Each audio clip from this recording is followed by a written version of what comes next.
Hallelujah. Mukama waffe Yesu yeebazibwe nnyo abalungi abaliko ku mukutu. Nsanyuse nnyo nate n'olunaku olwaleero olwa Monday wiiki empya tukomyewo mu studio zaffe eza Harvest. Twebaza nnyo abantu abatufolowinga abasoma naffe abatwagala supporters top fans. Mukama bawe nnyo omukisa mwebale kubeerako nate neera sharinga Facebook Gerald Mukuye, ku YouTube Gerald Mukuye official, sharinga ku WhatsApp groups, bako boyita bako botaginga bako bo invitinga alakinge page yaffe. Tubadde tuli ku Covenant mabegaawo era yawedde yakaggwa. Twagimaliriza Friday. Tugenda maaso ne topic endala Musumba agenda kubanga agibanjulira olunaku olwaleero. Tugenda maaso n'ekipya. Waliwo abazeeyo mu lockdown. Twatandika studio zaffe zino nga tuli mu lockdown omwaka oguwedde, so abazeeyo mu lockdown temweraliikirira tujja kuba kyayiga wetuli nnyo. Katonda ajja tugabirira data tujja mufuna mu linnya Yesu. Tugenda kubeerawo nga tuyiga buto ba students okubategeeza ku bya graduation weeri, naye tugenda kikola tutya tetumanyi. Lockdown egenda kukoma ddi, naye tugenda kuba nga tubannyonnyola bwe kigenda okutambula. Mubeereeko ku mikutu, mugenda kubeera updated. Amanya gange enze Mirembe Peace, omusumba wange wali mu studio era kamwanirize. Hallelujah. Amen. Bannange nsanyukira Katonda, si mbeera gy'oyitamu si buki, naye nsanyukira Katonda atubeezezza abalamu mu mbeera enzibu ennyo. Mbalamusaako nze Mukuye Gerald mu studio zaffe zino eza Harvest Studios mwe tusinziira okubaweereza. Bannaye mwebale tugoberera, mwebale twagala, of all people, of all good looking people with good voices. Waliwo abasajja aboogera golden voices, n'owulira eddoboozi ery'ekitiibwa naye ne musalawo goberera amaloboozi agaffe. Tulina emikutu gya WhatsApp twagituuma Friends of Pastor Mukuye Gerald.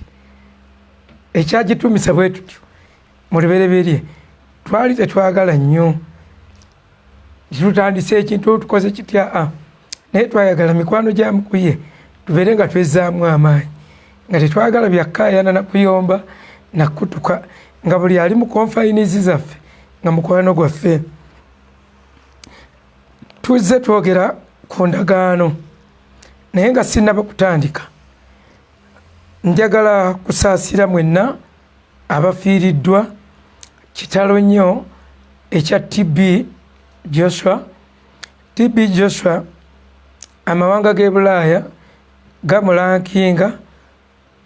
gabadde gamulankinga ranking nga one of the greatest African miracle worker,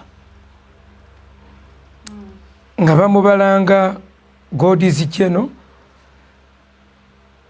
TB Joshua abantu bangi nga tebamukiririzaamu mu Afirika, naye ate era bangi abadde bamukiririzaamu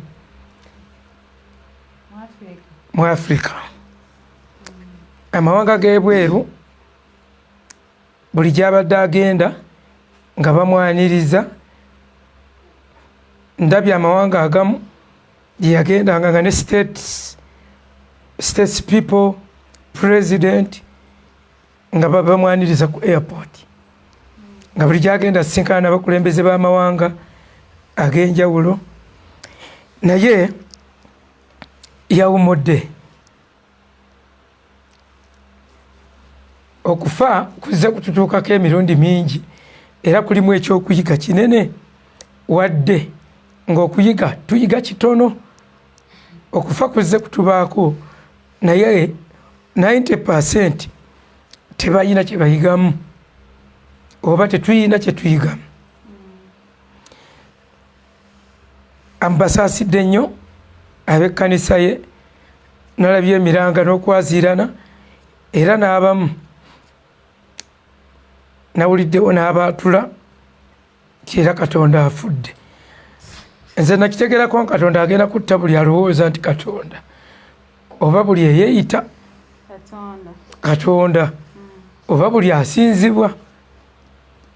Era mwakola by'okutimba ebifaananyi ebibumbe eby'omukulembeze ku round about egenda okulugenda Entebbe ku round about eyo ebifaananyi ebibumbe 2 ebyenjawulo ebyo lumu bambi mbituukako nafuna muli kyajjanga kirowoozo sijja gamba nti bunnabbi naye nalaba nga waliwo climax y'ekintu ekirinnye ekitali kya Bwakatonda mu ggwanga lino. Ebibumbe eby'abakulembeze si kabonero kalungi. Baba bagenda kubisinza. Biba bigenda kusinzibwa era va ku kino nti oli abumbye omutwe abaana bakola ati n'abumba omutwe oba biki naye mbabuulira kyewali kye bayita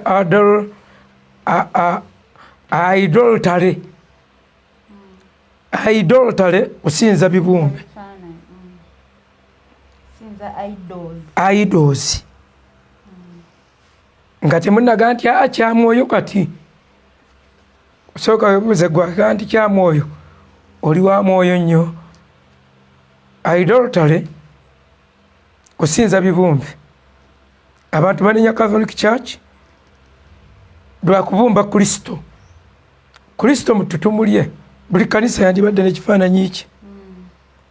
So ebintu ebyo by'ebifaananyi si kabonero kalungi eri ekkanisa eri abantu abakkiriza mu Katonda omulamu.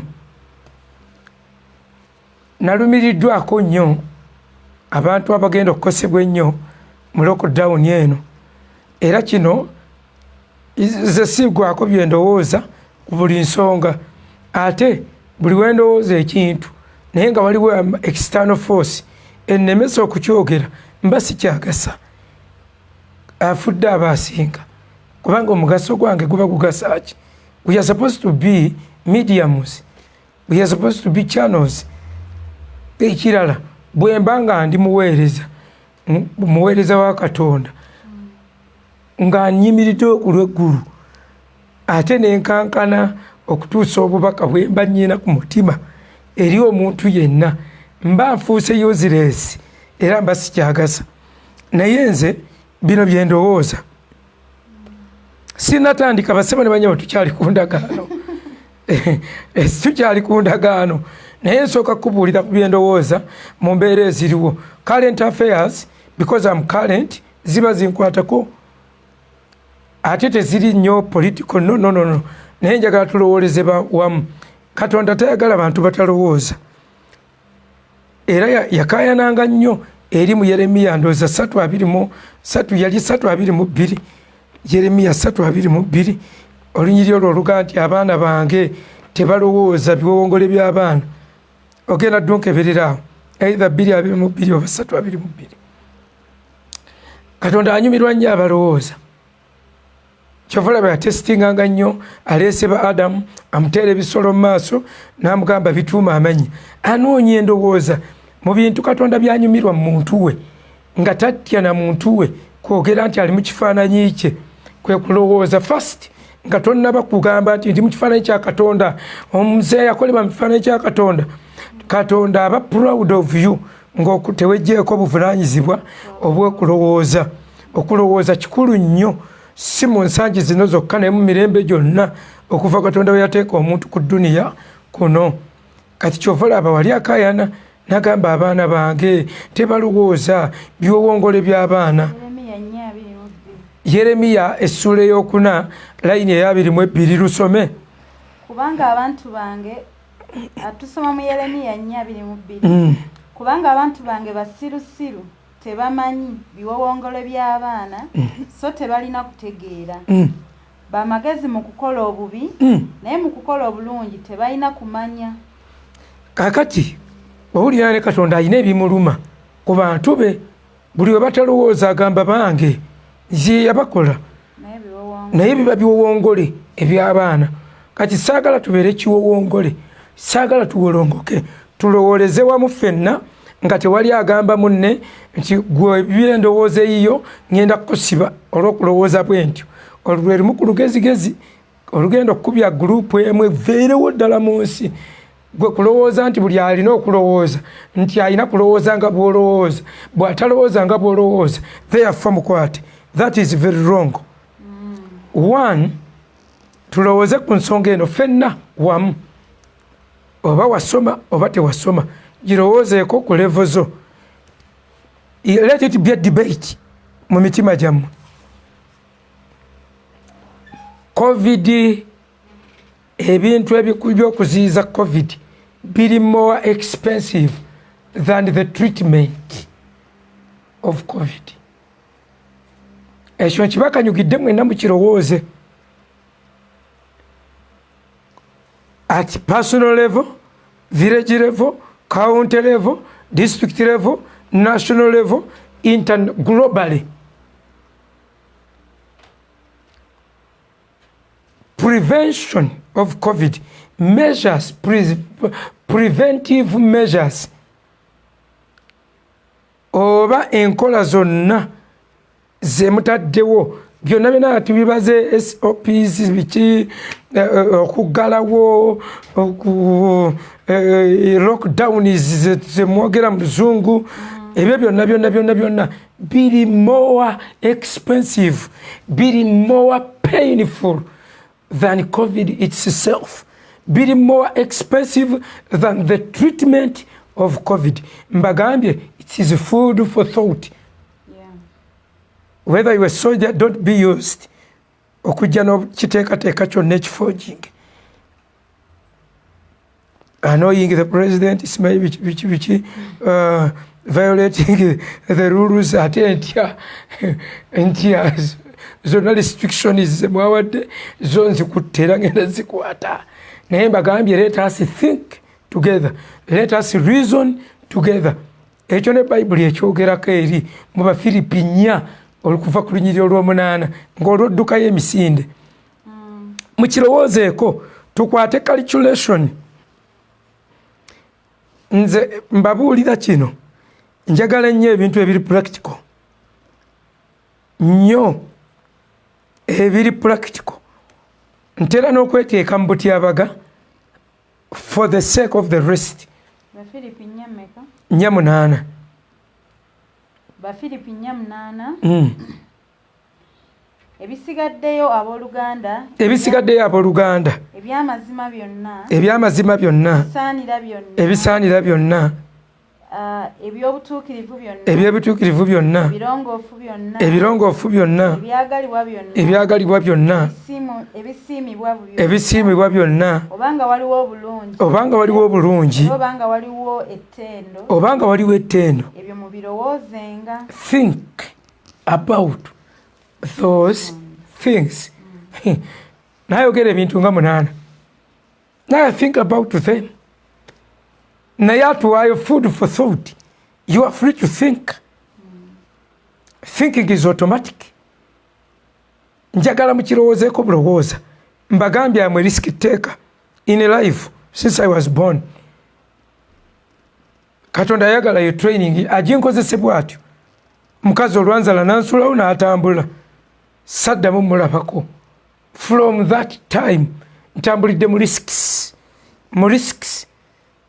Era sina nnyo kintu kye ndowoozaako n'enkogga. Sayizi ze nnyina mba nako na bukonyi naye si lwakuba nti bizibu njagala kubagamba bwenti nti nze lwakuba setestinga bintu ebyo sitestingako ku sirimu sitestingako ku biki byonna.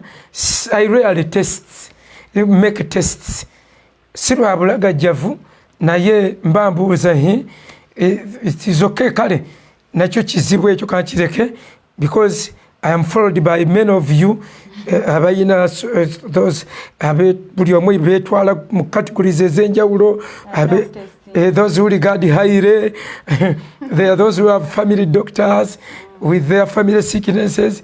Kakati kino kyenjogera njagadde mukirowoozeeko bulowooza nti expenditures zonna ku levels zonna eza covid okumuziyiza za waggulu nnyo ku expenditures zoyinza okukola okuwonya covid.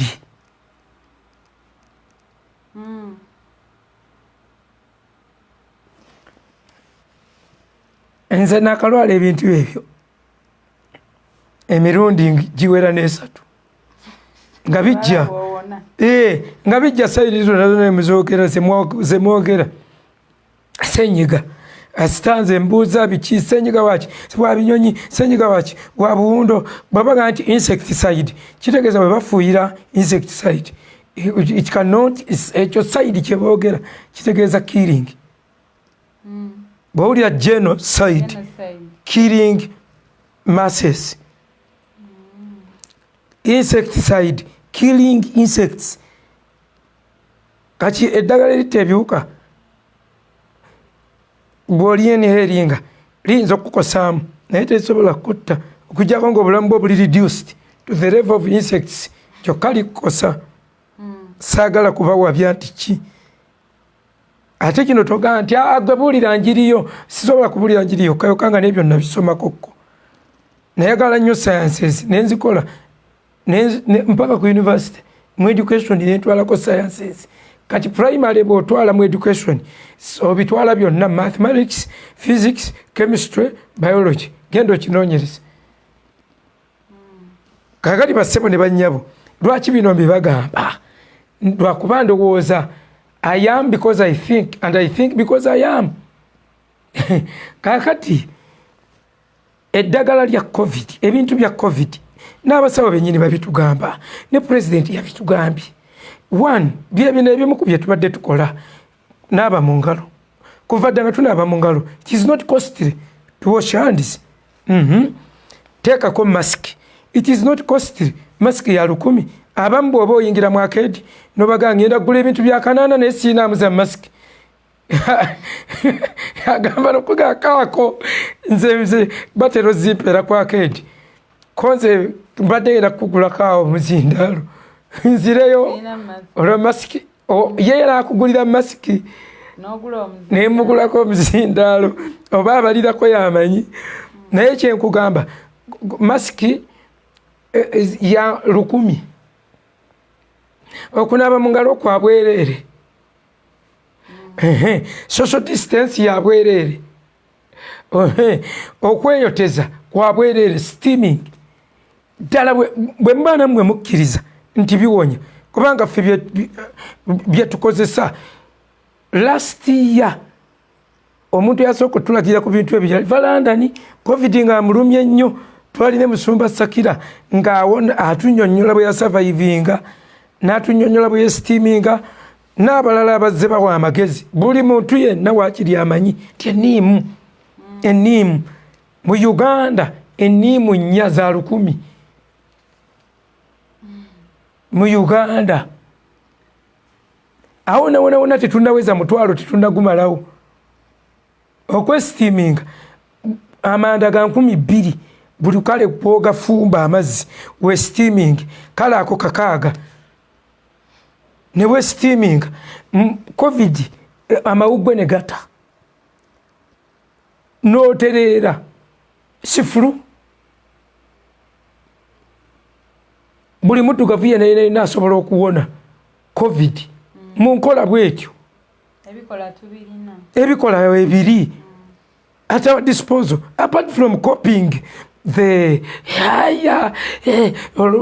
ulidde omuzungu kubanga bwe tulwala bintu byanjawulo waliwo abantu abeesala enjala ng'aguze girita ya siringi 2 n'azisala bulungi. Waliwo be bazisala bano bapiisi babasiiga busiizi alina ku ssente bamukolerako siringi 6 piisi ng'ataddewo bamusiiga enjala bazisala. Kati ate ffe tuyinza okukikola ne tukikola ku 10 ku siringi 2 naye nga zonna ziba njala. So Germany bwebanga bwofuna covid bakuteekako oxygeni pipi ne ambulance abazungu ne bagamba close ne kibeera very high ne wabaawo ne even tortures and what not. Excuse me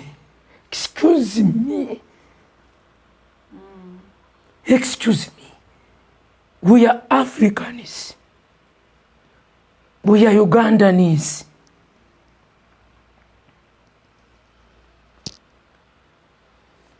Kambabuulire kubanga nyinza kino kyogero lina kutandika you are going to be charged for spreading the disease.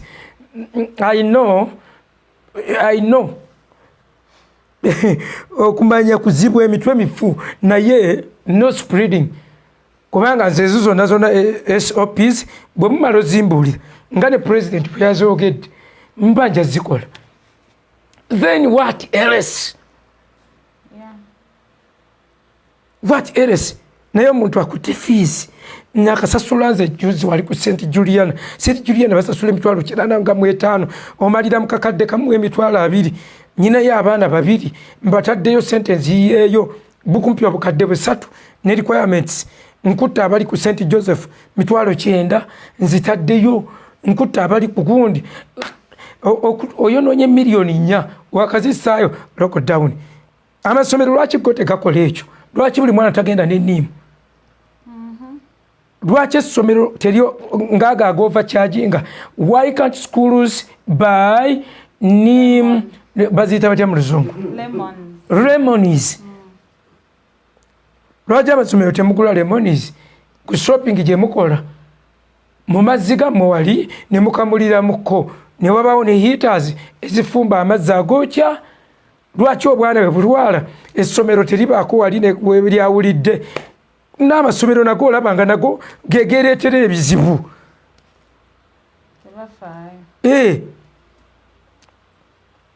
Kubanga nze in fact nateranga nnyo n'okunenya saabanga nawo oluusi ku ssomero n'osanga nga bazizaayo omwana tumuzizaayo naye bagamba mweggyeko obuvunaanyizibwa.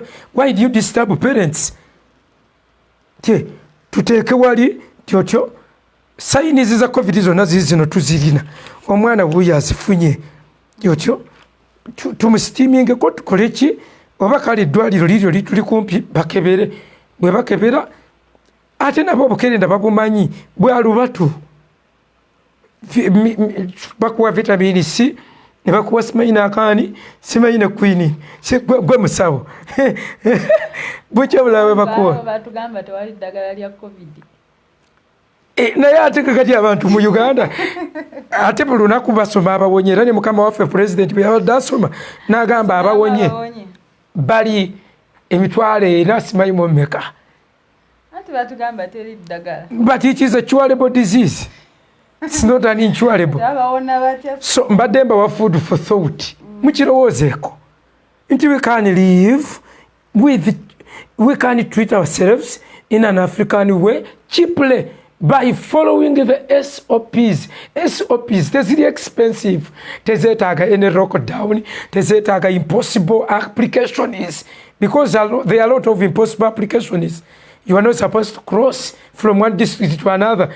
But the districts of Uganda are not regular. They don't have regular boundaries.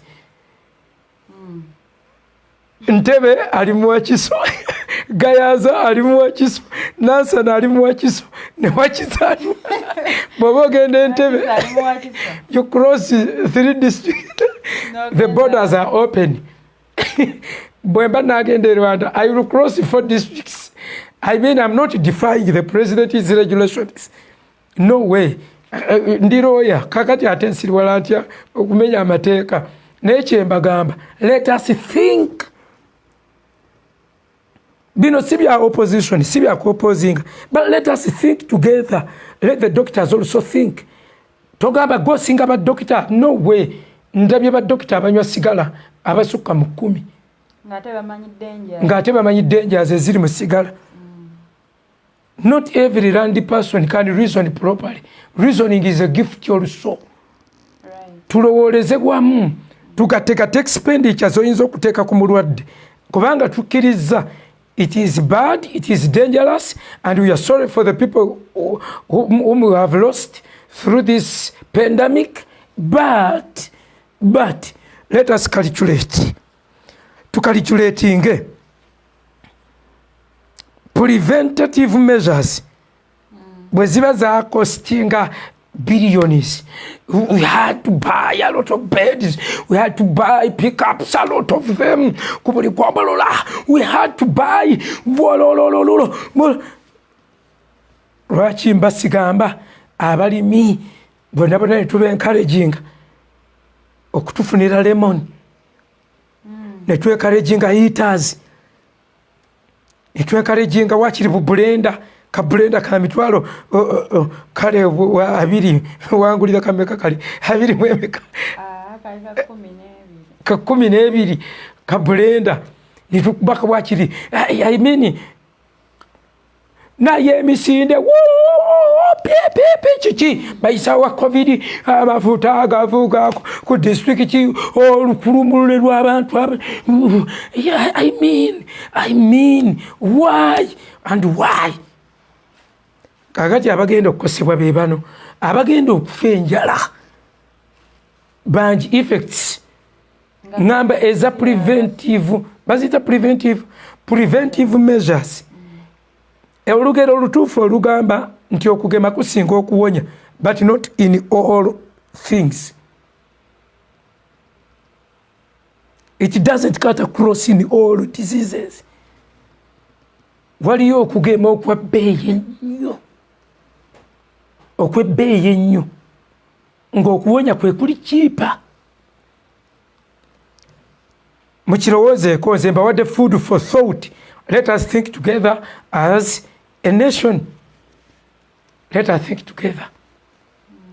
Irrespective of our positions, irrespective of our political ideologies, irrespective of our authorities, irrespective of our cruelty. Simanyi you are very cruel. Simanyi waliwo abalala agamba who is this? Who is the group ezo?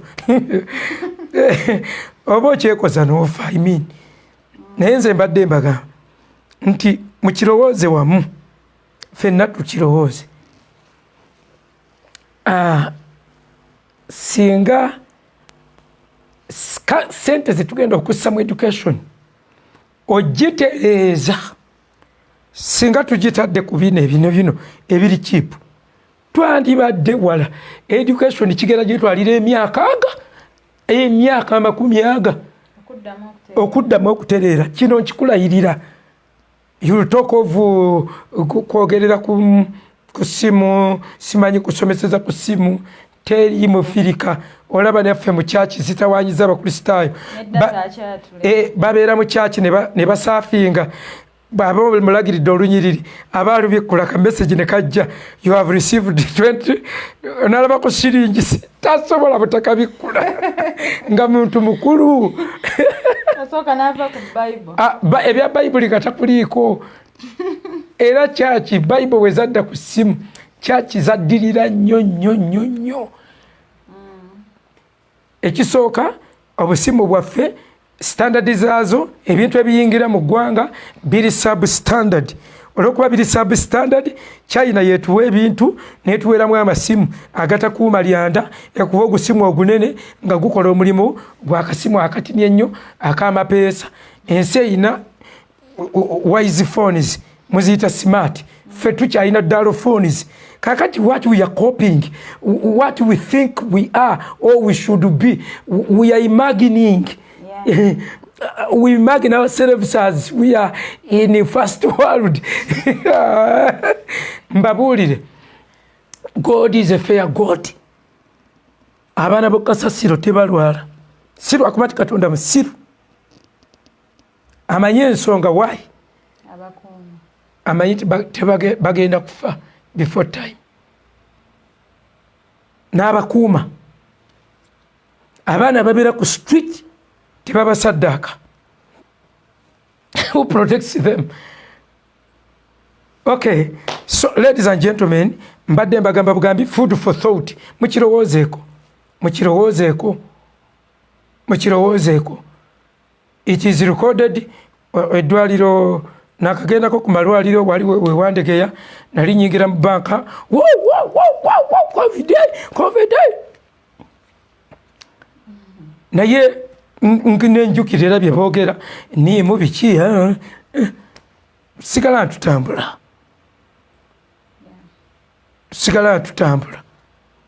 if you anticipate oba nolowooza nti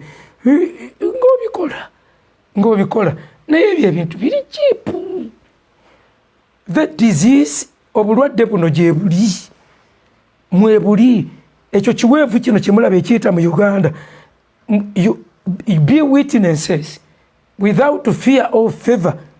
Eno embeera gye tulimu twagiyitamuko naye ani noowingire nga bw'osanga omwana wo mu kyalo ng'ali omuyembe nga tamanyi kyalya nti kya mugaso nnyo n'omugamba olya vitamini C nawe mu kibuga ye ng'amanyi ng'alya naye ye ng'alya yegendeeza alya vitamini C nga sirayisinze ayina n'obuti ng'agiriisa buti. Ekibeera kino twakiyitamu kizze kibaawo. Abantu bangi bannayuganda they can witness era nze gina bangi bemmanyi. So ebadde food for thought. Why? I'm going to talk about the healing covenant. Endagaano y'okuwonyezebwa. Endagaano y'okuwona. The covenant of healing. Endagaano eno ey'okuwonyezebwa ngenda gyogerako ebigambo bingi ate ngenda gitambulako ko ate n'okusaba nsabireko ku bantu abalwadde. Era bwe nnaagimala njagala kino ky'oba oteeka emitwetwewo nti every soul, buli mwoyo gwonna gwakkomba kufa. Era tebakulimbanga nti obulamu buno buliko omuntu ali superior atayogerwako oba atazanyirwako. Era ndooza tujja kusoma Zabuli ey'ekyenda nga ngenda okutandika Zabuli ey'ekyenda layini okuva ku ye-10 oba tuve ku 7. Zabuli ey'ekyenda. Zabuli ey'ekyenda tugenda kuva ku layini ey'omusanvu. Ngenda kwogera ku covenant of healing. Njagala nange muntaagingira abantu abo bonna abali mu healing ministry and deliverance. Healing and deliverance tugenda bitambuliza wamu. Buli we nnaamala okubuulira nja kusabira abalwadde, nja kusaba. Why? Ndwaddeko ko ne nsaba Katonda nannyamba ne munsabirako mikwano gyange nempona. Kakati abantu abamu amalala gabagamba nti pastor talina kulwala. That's why some people don't say bagamba to disclosing anti nalwadde. N'owulira buulizi nti pastor yafudde. Pastor yafudde. Why do you waliwo ebyetaaga okutegeera mu kuyenza nja kufa naye tekijjaawo nti God is a healer. The supreme healing agent of the Old Testament bali bamuyita Elisha. Yafa ate ekisesa n'omulambo gwe ne gusigala nga guwonya. Nga togugambe waaye gwe wafanga obulamu obukoya lwaki gusigwe weewonyeza ddala ng'omulambo gwe guwonya. Bano abazze nga bafa ng'ate gwe mulambo. Kakati njagala Katonda asigaze supremacy ye ey'okuwonyezebwa. Lwaki? Mulabye ng'awonya, mulabye yali amponyezaako, nja kubawa obujulizi bungi nnyo nga Katonda awonyeza ddala ebirwadde ebinene. Nze saagala kugamba nti sisobola kulwala, naye njagala kugamba nti Katonda azza amponya emirundi, era kyenva nfuna confidence nti naawe asobola okuwonya. Mbenga soogera out of imaginations. Nze nalimbaddeko mu kyaki ng'omutwe gunnuma. Last Friday nali wano naye ng'omwoyo mutukuvu yampa ab'okusabira. at least nampointingira ku bantu basatu naye nga ate nkiwulirira ku nze ngenda okulira omutwe gumyasa nenkuyitako nga bwenkwejjako nenzirako eri ngenda okuwulira nteredde naye nga buli wenkusembera omutwe gumyasa nenkuyitako nenkigezesa nenfuluma ebweru nembeerako ebweru nensaba nemponerawo nenzira wooli nga gumyasa nenkusabira nga sikwebuuzizaako era buli gwe nasabira agendanga okuwulira tujja mutta bwedda tumulumya omutwe byebyali wano ku Friday nasiiba mu deliverance manya ekiro ekyo nakikola mu deliverance. So God is a healer. Tetugamba nti teri bafa nga bali mu Katonda. Okufa ekyo kyo musooke mukuteeke wali nga hayiwe mumanye nti okufa ko kwafuuka mukwano gwaffe tewakyali kyakkola okufa tebakudduka tebeekweka teri ayinza kurokinga dawunisi n'alokingira ebweru okufa. Death is inevitable, being inevitable.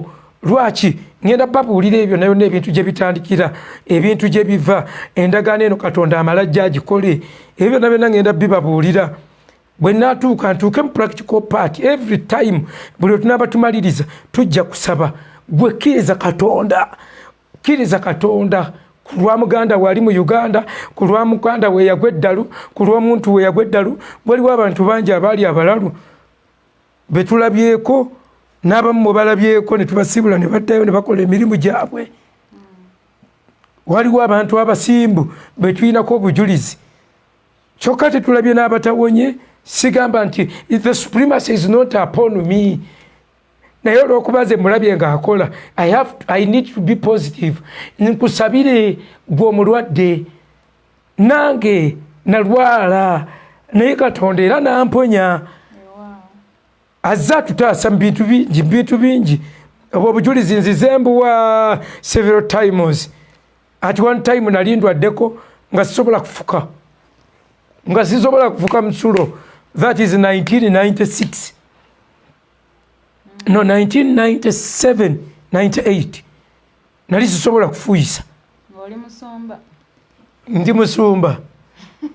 Naye nga manyi obulamu bwange. Nzize mbagamba nti twekoza when we are people ne tupretending okuba abatukuvu ennyo abatagwanidde kuteekebwako ndwadde yonna era ne twekozesa ennyiriri wagamba siri bateekako ndwadde z'Abamisiri naye nga gwe kennyini okimanyi where you belong. Gwe kennyini omanyi nti toyina right ekireiminga lunyiriri lw'okireiminga.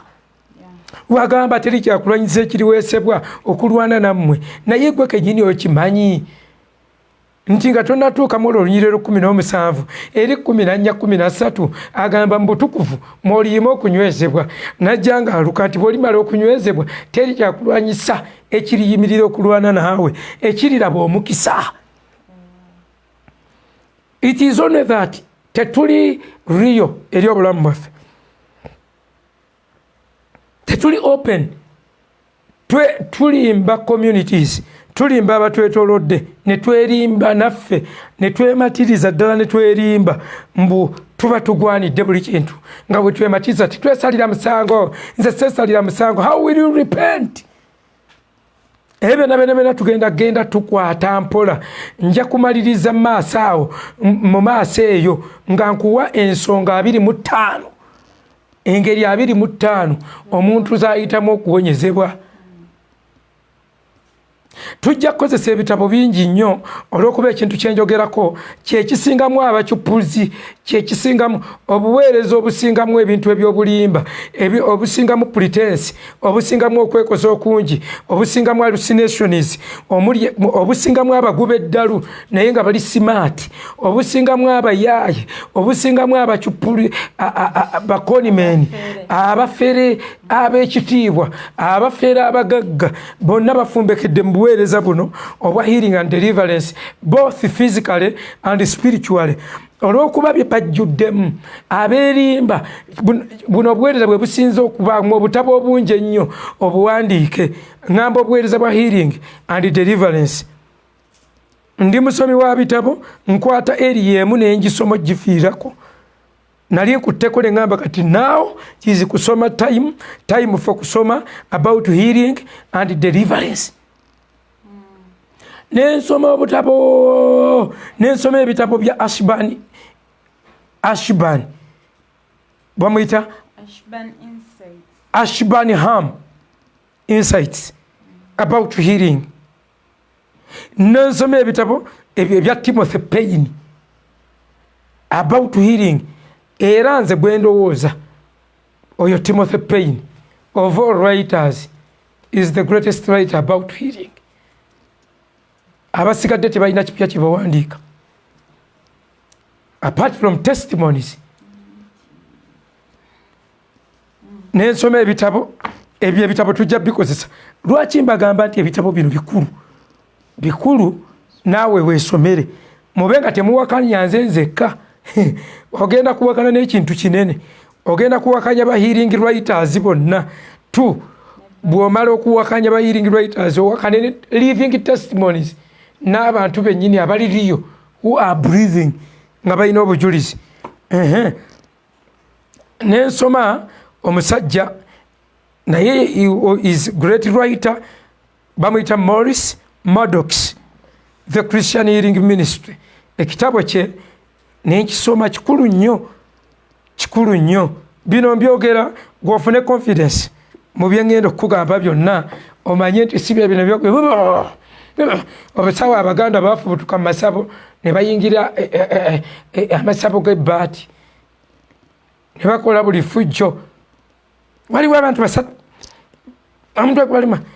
Waliwo nno gwe nawulira juzi ku radio ng'agamba muli abantu 705 mwana mwomu 705 mwana mwomu, abakazi kuliko 3,000 mwana mwomu, abasigadde muli basajja. Ku basajja muli olwo olugezigezi ojja kuba weekosa ebintu by'obulimba nga deadline ye y'okufa yankya. Ofe n'obulimba ensi yeebuuza nti ekyo kyo mbe walabye akasanvu gwe weebuusa otya. Ekitabo kya Morris Maddox kikulu nnyo bakiyita The Christian Healing Ministry New Edition. Kikulu nnyo kisoma kirungi ate kyennakyagalako bakiyita mugayaavu oba musiruva ku bitabo kya volume kubanga teri munafu asoma kitabo kisukka pages n'akimalako. Abasomi b'obutabo bangi mu Africa naye ababumalako bali 2%. Kino kya page 275 page 275 obwa Ashburn Insights bulungi bwa butono nnyo butono bungi. Then nengenda ku balala journals, healing journals. Ekitabo ekirala ekikulu ennyo kye tujja okulowoozaako nga twogera ku nsonga ya healing and deliverance, such that today yo ng'ekkanisa tugroundinge, tusime omusingi ekkanisa tulabe ate bwe tutambulira mu layini eddako. Ngamba if we are to go, bwe tuba baakulinnyisa kugenda mu revival tegenda kujja okujjako layini zonna nga zimaze okutereera, nga zonna tumaze ozissa mu nsonga. So ekitabo kino kya soma title T.L. Osborne ye yakiwandiika era nga kigamba Healing the Sick by T.L. Osborne, Healing the Sick. Ayina obutabo bulala bungi nnyo, yatambulira nnyo mu kirabo kino eky'ebyamagero oyo. Era sikiwuliranko kale musumba nga akyogera naye bakigambibwa nti Robert Kayanja kwe yajja oba oliawo ekirabo kye kyabeera inspired nnyo ekyebyo kirabo ky'okuwonyezebwa. Robert Kayanja is gifted in that, mukkiririzaamu mu nsonga eyo.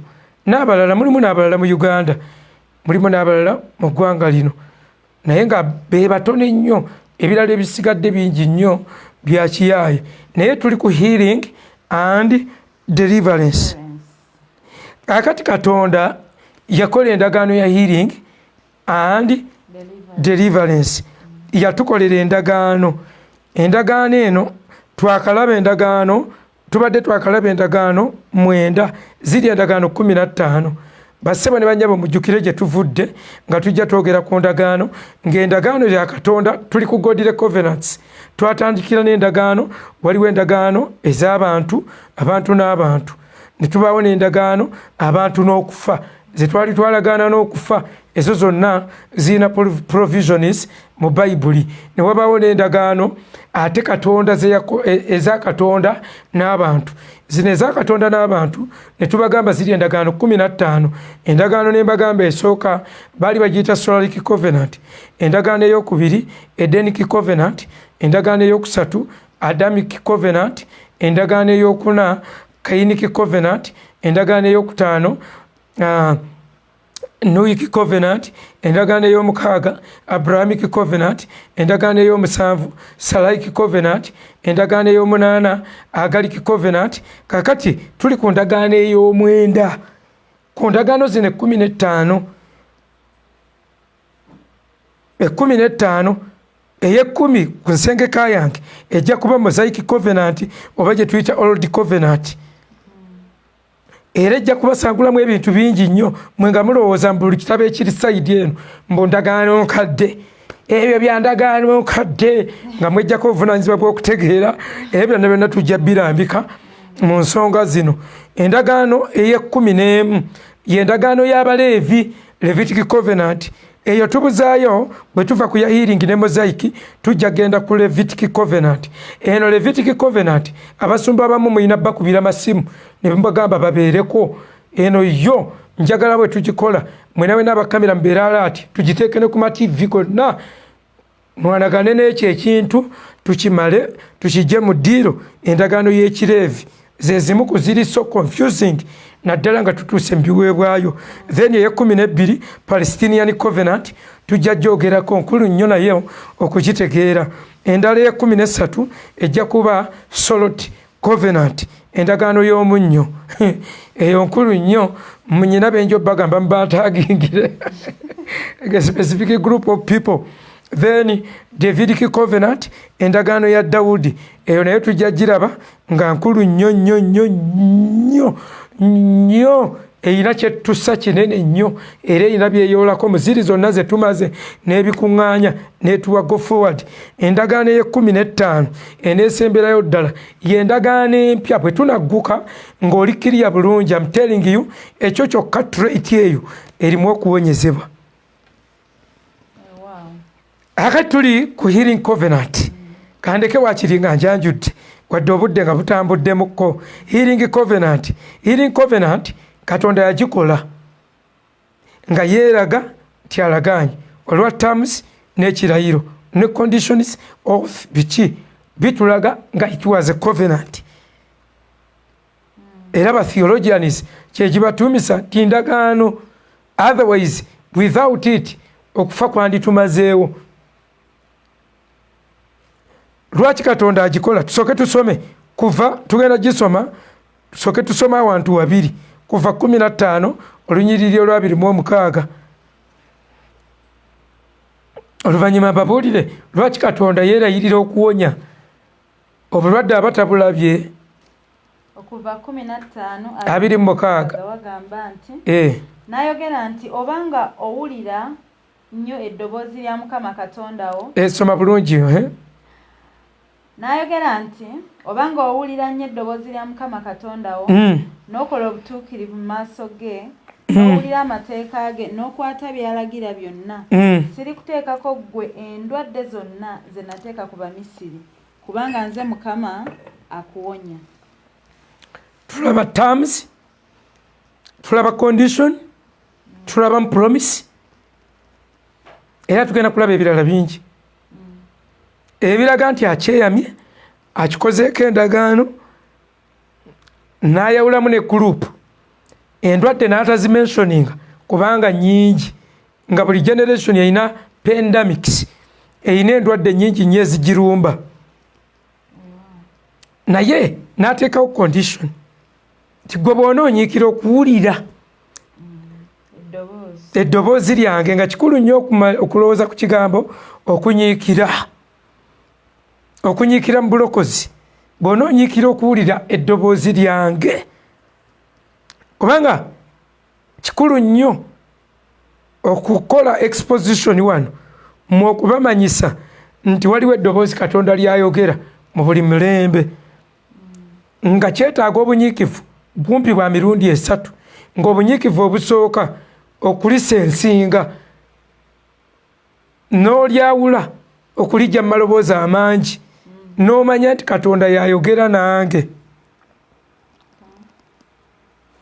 nga kitwala bunyiikivu nakukakkana kubanga ayise eddoboozi lye awantu wonna ngeri gy'atayogera na bamalala ayinza okutesitinga obugulumivu bwo n'ayise eddoboozi mu muntu gw'ogamba nti gw'otwala oba mu muntu owa wansi era nze siina kintu kyentwala for granted siina muwala wange juzi yampeereza ekirooto nagaa nakuloosa ofudde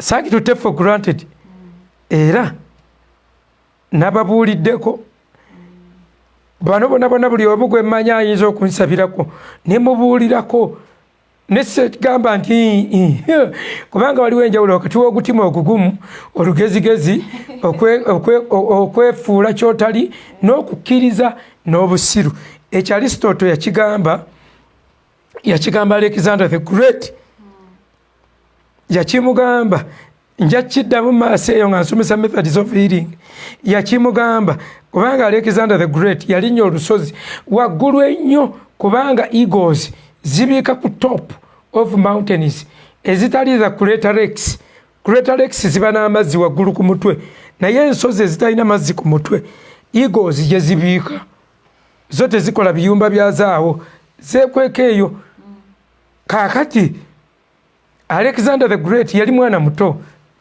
but he was born a risk taker tenga mugezi n'alinnya olusozi n'ajjayo eggi lya eagle okulinnya obulinnya olusozi it was risk abajjayo eggi lya eagle nejja n'enjala zayo bweti omwana mulenzi n'atandika okukubirira ng'agaanye okuzzaawo eggi mpaka bwe yakka n'eggi naye mawulire ne gasaasaana omwana alisikinze omwana akoze bw'ati omwana tikyawe ne bamubuulira ekiriwo najja kubanga bali abasajja abaalina amagezi bakabaka bwe bazaalanga omwana nga banoonya omuntu alina amagezi nga bamusalirawo gwaba atambula naye bamwasayiningira kampani kati mwe mudde eno mugerangero mbuulira gwayita naye kubuulira empisa ze omwana mugambe kola omukwano ne gundi oyo mulabyemu amagezi Haji ali Kawaala yayita abaana be bali 5 n'abagamba ffe tuli basiraamu naye mbabuulira omwana oyo okuva leero muzadde abeere mu famire eno abeere omwana wange owa 5 n'atwala ne mu woteeri n'atwala mulangira yali chairman mulangira Juuko n'atwala LC nalimbira byakusaaga nampa ne poloti e Kawaala mu kibuga n'agimpa n'ankolera n'ebiwandiiko n'aginkolera awe Kawaala ng'ensonga gyawo timulabyemu amagezi kati gwatagalaba oliko ekikyamu nkugambye Haji yagalaba bagalaba naye beebuzaabuza akati kiki kye mbagamba nti kakati taata wa Alexander yamwasayiningira omuntu abantu abo ebiseera ebyo nga babayita ba great thinkers abantu abalowooza ennyo abaali mu Greece n'abamwasayiningira namwasayiningira yamugamba kuza omwana wange otambule naye muwe buli kyolowooza ekyamagezi kale baamuyita ng'omwana alisikinze bw'atyo abeerewo kubanga ali answerable why era bwe yajja yasanga omwana alandinze atuuse ku ttaka n'eggi alikutte bonna abawulirangako obuwulizi nti eggi lya eagle nga tewali n'omu yali alirabyeko ng'omwana alireese alandinza ajja alwana nayo ne ego yeewuunya kubanga ebisolo ebirina obuvumu biwangulwa buvumu era bikweshoninga omuntu omuvumu ne bigamba who is that one following in our category era bw'okalira mu mpologoma n'ogisanga erina kyekwata n'ojja nga tokankana namu n'ojja nga otambula n'obuvumu empologoma ebadde akinega akansooke neesikemu ono ani atatya ono ani atatya talabanga ku babushman lwaliraba ku babushman babushman bali okwo ojja bakebera teeka mu kompyuta yawandike the most bold people in the world bajja kuteramu naabo basanga ennyama yababuze dda empologoma essengabi ne babaza ne bayimukira kumu balinga babiri empologoma netunula nebuuma nga tebalina wadde okuttamu ku bigere kempologoma alo beesigaki beesigaki empologoma neyeesikamu bwe yeesikamu ne basitula ennyama ne bagenda naye yasigala etunula eti negamba ndaba bubi be bantu kiki teyatya bantu yatya buvumu obw'abantu so bakawadizi ekitera okubatta ebanjala nzizeyo ku Alexander mbaddewa ne ku Alexander nakomyewo obadde ogamba Alexander najja n'eggi lya ego buli omu yakiwulirako najja yeetegereze muntu kyazze n'obuvumu obwo oli mugezi nnyo you are following kaakali bassebo ne bannyabo abantu bonna baba bajja tica najja naye abantu baalindirira bawulire statement eyakalimagezi ngazze aleka yali Aristotle bwe yatuuka yayogera statement yemu namugamba wow Alexander yes master there is a slight difference akayawulo katono nnyo between determination, confidence, faith and understanding. Biine enjawulo ntono nnyo nze nesinga kutegeerawo obuvumu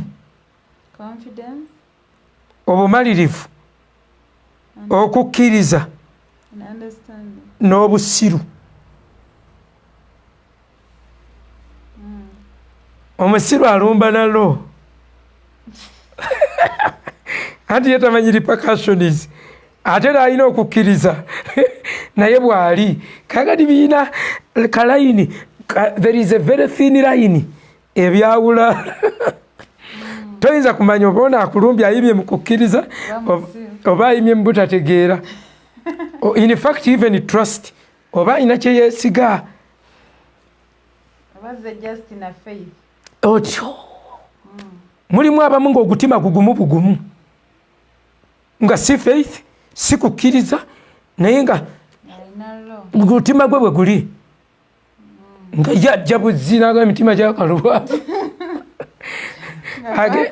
agenda oluseero nogaalo kale statement gye yamugamba so mikwano gyange mbadde mbannyonnyola okutuuka eyo yonna yonna mbadde nkugamba nga twogera ku ndagaano yaffe eno eya healing kakati mu healing tusomye kuva 15:26 endagaano eno ey'okuwonyezebwa katonda akola n'abantu be endagaano ey'okuwonyezebwa lwaki akola bukozi ndagaano kubanga abantu baasobya ndagaano lwaki tatwala butwazi lumbe lwaki talukuula bukuzi mu dduniya olw'okuba waliwo endagaano eyasoba okufa ne kujjira ku ndagaano eyasoba okufa oba okulwala obulwadde buliwo lwa ndagaano ndagaano ki ya Adamic Covenant. Adamic Covenant bamugamba ndoza musule y'okubiri lubereberye 22 ng'obikula ku speed lubereberye 2 lubereberye 22 lubereberye 222 Mukama Katonda n'azimba olubiriizi lwajje mu muntu okuba omukazi amuleeta eri omuntu ye 222 eyo nayongereyo omuntu n'ayogera nti ono nsomera 3 322 lubereberye 322 Mukama Katonda n'ayogera nti laba omuntu afuuse ng'omukuffe omuntu afuuse ng'omukuffe okumanyanga obulungi n'obubi kaakano aleme okugolola omukono gwe okunoga ku muti ogw'obulamu okulya okuwangaalanga emirembe n'emirembe kaakati kyali kyamugambibwa nti tajja kulya ku muti guli ogw'okumanya obulungi n'obubi nga naye muogwo kuliko condition kuliko ng'akabonero observance oba ekintu kyalina okwekuuma bwe muti guno singa aneekuuma omuti kulya ku muti gw'okumanya obulungi n'obubi bw'ataakikole kwaliko condition eri nti nja kujjawo guli omuti bw'onoolya ku guno ogw'okumanya obulungi n'obubi nti etya nja kujjawo guno ogw'obulamu olome kuwangaala kakati ebijjawo okuwangaala tewaliwo kirala kyonna wabula endwadde emizimu obulagajjavu oba okola bad choices ebyo byonna buli kintu kyonna ekyaffectinga obuwangaazi bw'omwana w'omuntu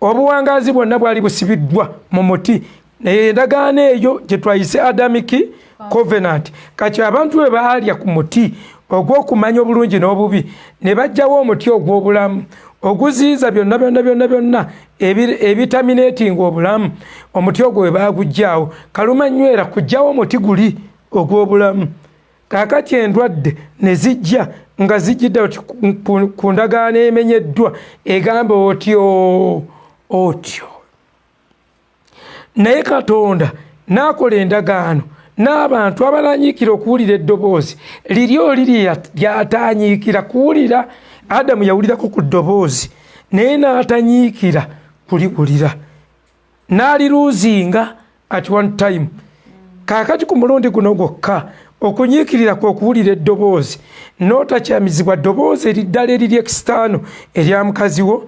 ery'abakulembeze bo ery'abakambwe ery'abo bootya ery'abantuntu abalala erya mikwano gyo erya peers eryabiki kiki byonna ery'abaana bo nga n'osigala nga gano gonna gayinza okwogera naye ng'olina eddoboozi lye weekuuma ng'ogamba oba kyonna kye kitwala tyotyo ngenda kusigala nga mpulira eddoboozi engeri omuti guli ogw'obulamu gye gwavaawo oluvannyuma lw'omuntu okuwubisibwa n'abuuka ku kuwulira eddoboozi erya Mukama Katonda we era omuti guno gubanganga gubeera restored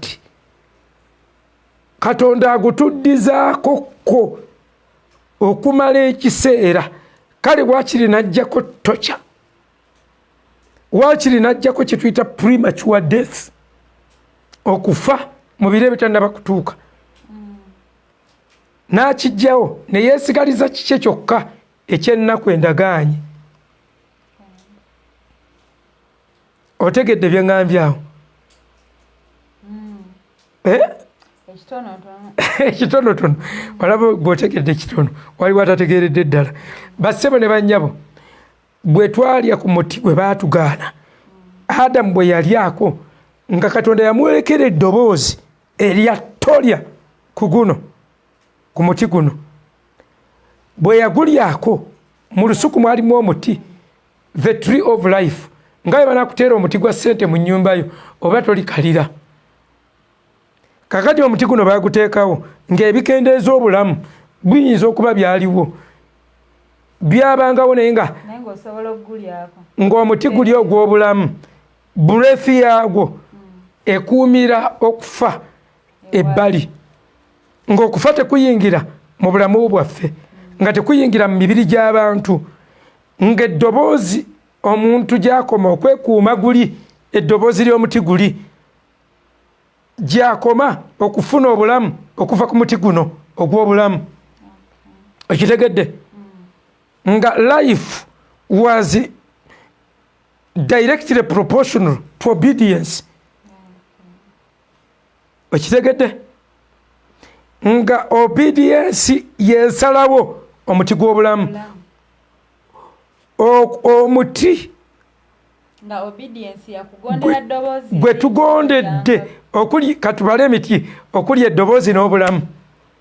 Nga bwe tugondera guli omuti okuli eddoboozi erya tto obulamu bubaawo. Nga gwe gusalawo obulungi nga obulamu buva eno automatically ku guno gy'emiti eki ebiri. Kakati Katonda eno endagaano agyogerako ey'okuwonyezebwa ng'aresito wali nga kiri naye ng'era kiri ku condition ng'obulamu buli bwe twabulina nga buli ku condition. Nawana atubuulira bwe munaanyiikiranga nkibawaddemukko omukisa mbawaddeyokko opportunity endagaano eno esigadde eri open. Bwe munaanyiikiranga okuwulira eddoboozi lyange ti sigenda kubateekako ndwadde ze nateeka ku Bamisiri. Kati ekibuuzo ekisinga waawo obukulu si kuwona. Ani awonye gundi nga tawona tumusabire mwekuŋŋaanye bannange eyo namusabe eyo nayo namusabe. Bino biriko condition. Gonda kunyiikira. Saagala kugamba nti buli mulwadde yenna aba yazizza omuki era ebyo nabyo tujja biraba. Tujja biraba nga Yesu bamubuuza kwabo n'oyo ani yayonoona jjajjaawo bamaama we. Ebyo nabyo tugenda biraba tubikyalire kinna kimu nga twogera ku ndagaano eno ey'okuwonyezebwa. So mikwano gyange abanjagala era abategedde foundation eno gye nkoze today, njagala bagamba Katonda yakola endagaano, waliwo endagaano gye tusobola okuyingiramu n'atukuuma. However, we shall die. Lwaki? Mu sense empanvu okufa ffe kwe tufa si kyantiisa nnyo eri abamaze okutegeera, kubanga agamba anzikiriza ne bw'aba afudde abamulamu. Y'ensonga lwaki tayinza ga nti kati lwaki okufa takujjaawo. Kakati mukuye tajja kufa, ani akulimba? Mu mubiri mmwe okufa kwe mutegeera nsobola okufa, nsobola okufa. Naye Yesu tagamba nti nzise omuweereza wange anzikiriza ne bw'aba afudde abamulamu. Era nze bwe mba ntemye mukaabe kitono, mukaabe kitono just kumisingamu ng'omuntu obw'abaga nti agenze egindi agenze egindi nga nyina mikwano gyange wano abajja baddokasi tubaddeko nabo n'alinnya n'addayo. Baana baffe bazze wano bannakabuye ne bajjako wano ne balinnya ne baddayo. Tetubeerako wano basuzi tubaddeko wano ne balinnya ne baddayo. Banyombi bali Middle East bazzeeyo. Kati bamisingamu just like that ofunamu ka gap kuba presence yaabwe tuba tugimanyidde. Naye nga it's not a big deal if I die. Nze I don't hate dying. I hate dying before time too. I hate dying after being tortured too much.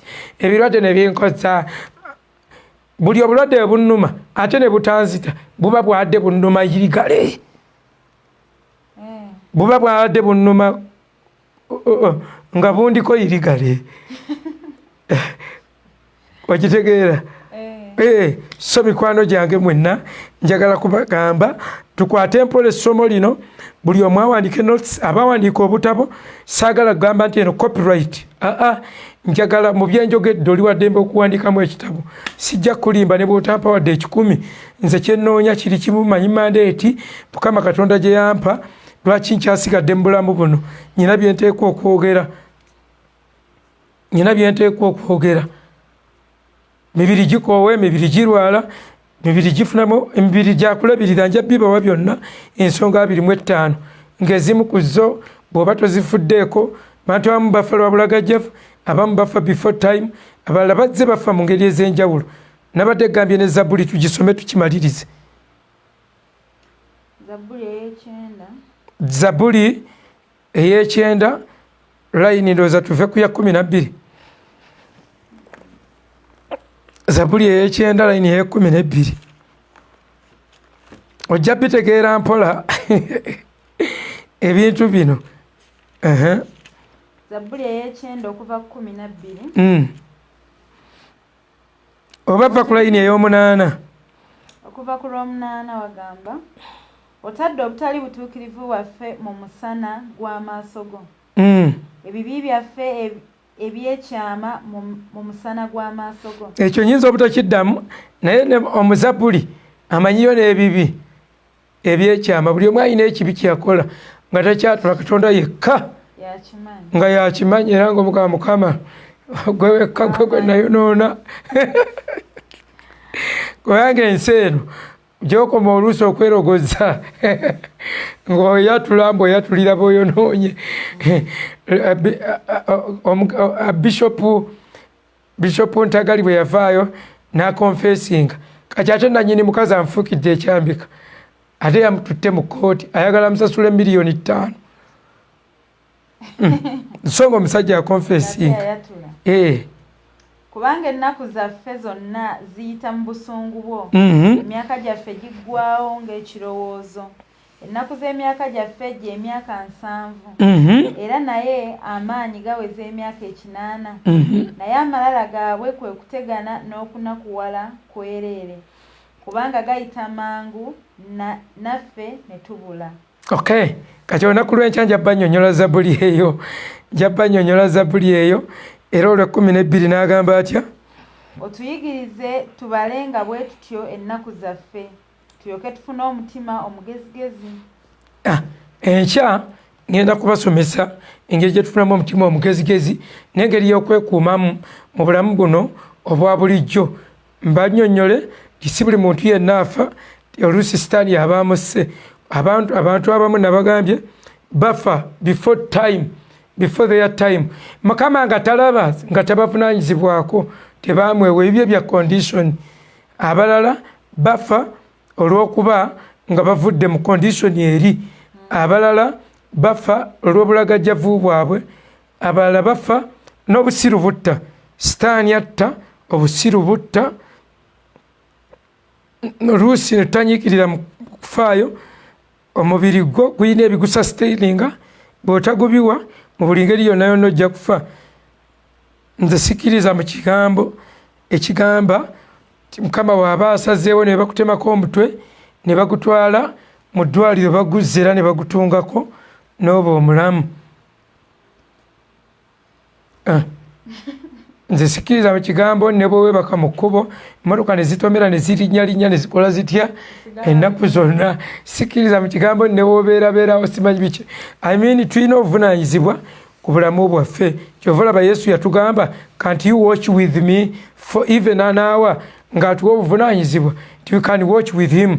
N'olwekyo mikwano gyange olwakadde akanje ennyo ate n'eddata n'ennaku ze tugenzeemu enzibu ennyo ezigenda okubeeramu abantu abajjudde okwetaaga, njagala kubasabirako mu linnya lya Mukama waffe Yesu olw'ensonga nti abantu bangi abagenda okufuna endwadde nga zigenda kuva ku bad feeding ate zibatugumbula ennyo nnyo nnyo nnyo nga ziva ku laaka. Endwadde endala zigenda otusoberera zitutte when we are hiding of COVID olw'embeera eriwo ng'abantu tebafunye kyakulya naye ng'ali mu lockdown. Omuntu akola mu takisi nga bazigaanyi, omuntu akola booda ate nga bakigaanyi, nga mu kunuyaggayaga ekyokulya they are going to die. Abamu bajja battira mu bubbi, abalala bagenda kuba nga tasobola kufuna bujjanjabi obw'omutwe ogumuluma ku luno nga si COVID oba embeera emuluma oba ekintu kyonna oba emisota nga gibabojjedde eyo, ebintu bingi nnyo. Kwegamba kino mbalaba nga kiri mu deadly. Basomesa bangi, obusomesa baligenda obubazaako, buli omu ng'alaba buli insecure kubanga buli closure ekosa musomesa directire. directly badde tebannafuna abatandika okulyalyayo kobwa coaching oba obubiina bino bye babadde bata nga bagamba mukomeewo kintu ne kiddamu ne kyebomola. So busomesa bufuuse more dangerous than any profession in this world. Bufuuse so kambasabireko abooluganda mwenna bw'oba oli mulwadde, bw'oba olina okunyigirizibwa kwonna, bw'oba olina ekintu kyonna oba kulumbibwa kwonna, kkiriza Katonda tukkiririze wamu. Taata mu linnya lya Yesu Kristo omwana Katonda omulamu, nkwebaza olw'okubanga otaddewo provision. Bayibuli ezzeewo tuteerawo obuddukiro buli kiseera. N'otugamba nti n'ogamba Yoswa nti mweterewo ebibuga ebyokuddukiramu. Omuwalanyi w'omusaayi bw'anajja nga abagoba. Lwaki toyimiriza omuwalanyi w'omusaayi? Omuwalanyi w'omusaayi aguwalanira mu ndagaano, kaakati ajja kugobera mu ndagaano. Taata n'ateekawo kibuga kyakuddukiramu, n'agamba muddukire ng'omwo. Taata tukwebaza nti wajja otuteerawo provisions ez'okuwona naye nga tulinako paati gye tuzannya waakiri ey'okudduka. Kyenva nkwegayirira omusumba omulungi, okke wansi osumulule, okke wansi oyambe, kwatako ku mikono abatasobola kudduka, kuyingira mu kabuga ak'okuddukiramu, okuyingira mu ndagaano ey'okusumululwa, okuyingira mu kumanya okuvaamu obulamu, okuyingira mu medications, okuyingira mu provisions. Abatakisobola nkwegayidde bawawuleko, nkwegayidde okwatirwa abantu b'ekisa, beerako abantu b'oyamba, engalo ye ey'amaanyi ewonye. Bayibuli egambye otuma ekigambo kyo ne kituwonya. Tuma ekigambo kyo Mukama kiwonye eggwanga, ffenna tuyaayaanira healing. Let there be healing in the nation. Let there be healing in all those far districts. Let there be healing in the rest of the world. Wabeerewo okuwonyezebwa everywhere, okuwonyezebwa kukyale mu mayumba. Nkwegayidde Mukama abantu bo baleme okugoyebwa ng'ekitugoba tetukiraba. You are the invisible God. We pray that you deal with the invisible epidemic disease. Nkwegayidde odiringe n'ebirwadde, kukumba agalwadde. Taata nkwegayidde wonya abagoba eddalu, abatulugunyizibwa eddalu, mwannyinaffe ali ejjinja. Nsaba Mukama owonye, nkwegayiridde Mukama gwola omukono gwo ku muganda waffe oyo, mwannyinaffe omukwano gwaffe oli ku mukutu, mulina omuntu waali jjinja mulwadde yagwa eddalu. Taata nkwegayiridde, taasa omukyalo oyo, mutaase ku ddalu, musumulule okuva mu mwoyo gw'eddalu. Nkutula emigwa, nkutula dayimoni, nkutula emyoyo gitambulira ku lukomo olumu, era nkutula olukomo olwo mu linnya lya Yesu, nga ndagira amaanyi amabi gamute mu linnya lya Yesu. Abeere wa ddembe, kabaka w'abakabaka. Tuma ekigambo ejjinja, tuma ekigambo kyo Mukama, tuma ekigambo kye eri baganda baffe bonna abatulugunyizibwa, abakubibwa emizimu nga babataddeko macupa naye nga mizimu gye gibakutte. Mboggolera buli dayimoni yonna, muve ku bantu abo, temubaliiko buyinza. Kyawandiikibwa nti temubengawo, kyawandiikibwa nti tunaagobanga emizimu mu linnya lya Mukama waffe Yesu. Nyimiridde mu linnya lyo ne mu kigambo kyo, mu buyinza ne mu kuyitibwa, okugoba buli muzimu gwonna, okuyimirira mu maanyi, okusimbuliza. Wayogera nti buli kyotasimba ogenda kukisimbuliza. Simbuliza buli kintu kyonna.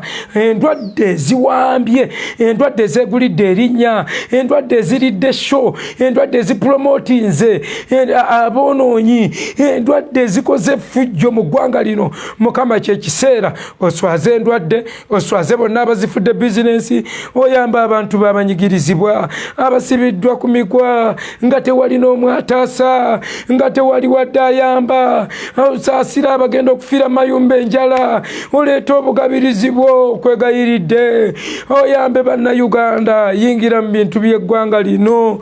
Mukama tutaase kabaka w'abakabaka. Bw'oggulawo tewali ayinza kuggalawo, ate bw'oggalawo teri aggulawo. Mukama bw'ebanga lockdown sigwagira okinze unlocking. Nsaba osumulule ekkanisa. We are supposed to be healing centers.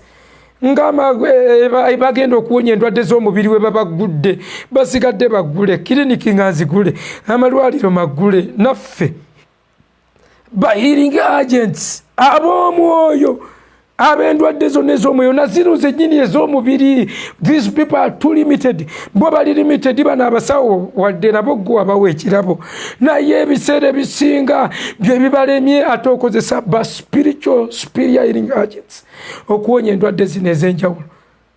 Mukama kitukolere kabaka w'abakabaka, kitukolere wabeerewo okuwonya.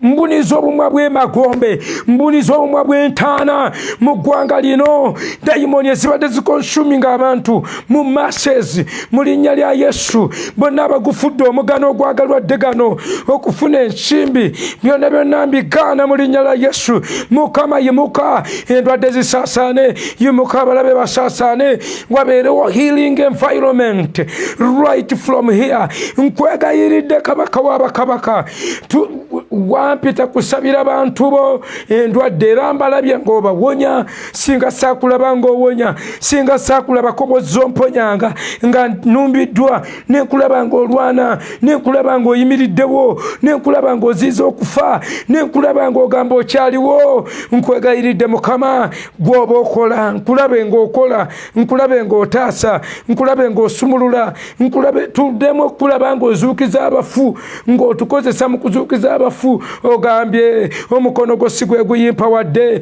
amaaso si ge gazibye, amatu si ge gaggadde, tinaye ebitali butuukirivu. Kyenva nkwegayirira osaasire obuuke buli nsonga yonna. Ojjukira omuntu, ojjukira endagaano z'abajjajjaffe bonna ennungi ze wajja okola, endagaano z'aba Ibulayimu, endagaano ze wakola ez'okuwonyezebwa n'ogamba tolituteekako.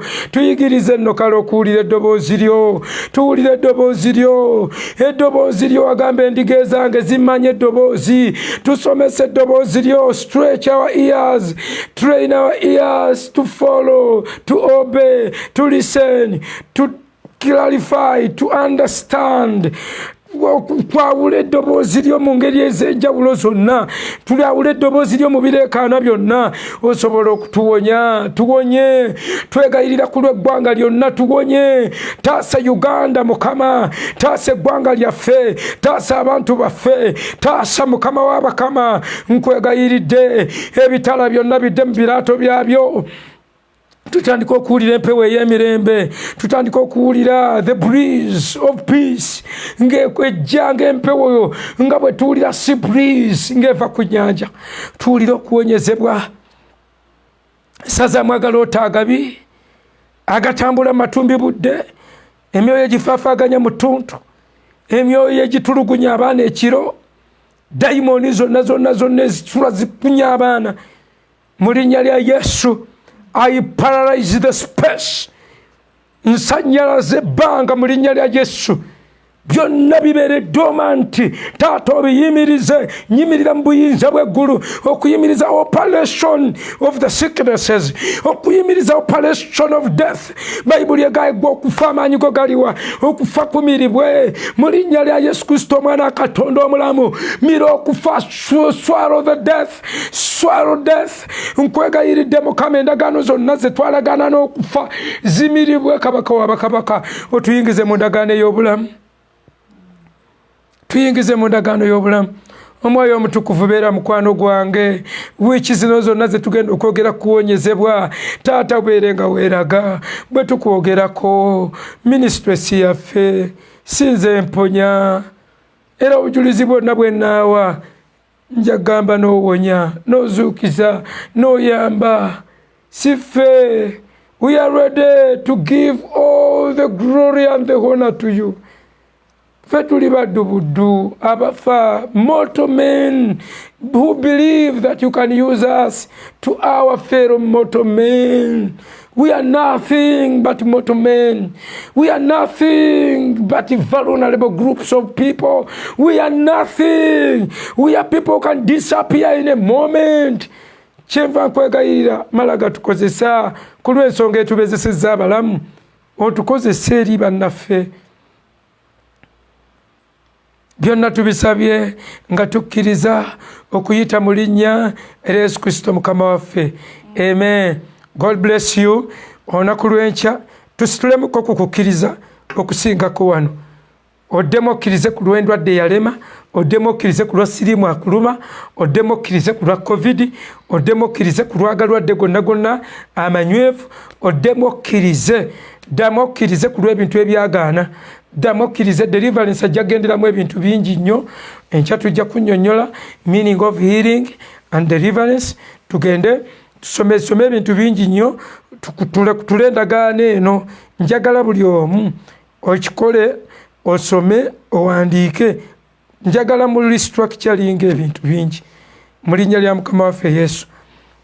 Share the message, taginga buli muntu yenna, sharing a message eri buli muntu yenna. Mukama abatuwere nnyo omukisa. Ofundikide.